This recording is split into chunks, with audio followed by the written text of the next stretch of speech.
This is the Crown Zenith Elite Trainer Box from Pokemon.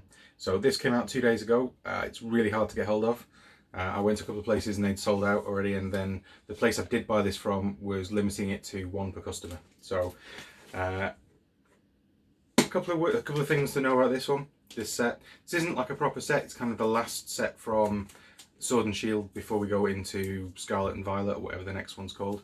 So this is, there's no booster box for these. It's just the Elite Trainer boxes, and then there's some of the bigger flat boxes like this. There's 3 different ones of these. There's an Orbeetle and some other ones I can't remember. So basically, if you want to get the cards in bulk, this is the best value thing. There's no booster box you can buy. It's in short supply at the moment, but I've heard that it's going to be kind of printed on demand over the next few months. So I think you might see the odd spike in price for these on eBay and places like that, TCG Player, Card Market, just because they are quite difficult to get hold of at the moment. But I think as the months go by, I think you'll find that the supply comes back, or at least that's the plan.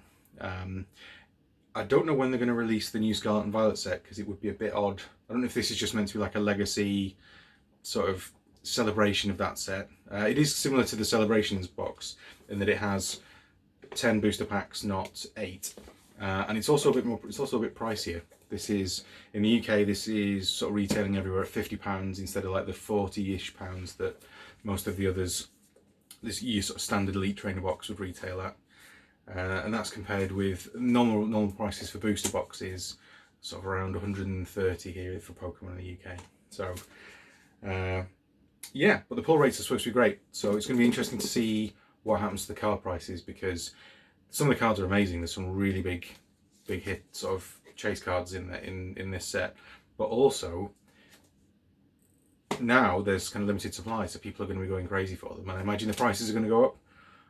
But in the long term, if the supply of these is going to be, you know, pretty good, if they're just sort of indefinitely reprinting it, then I would expect those prices to crash, honestly, or at least for a lot of the cards. So we'll see. Depends. I can't wait to open it anyway. So thanks for tuning in. If you like this kind of content, please do like and subscribe the video.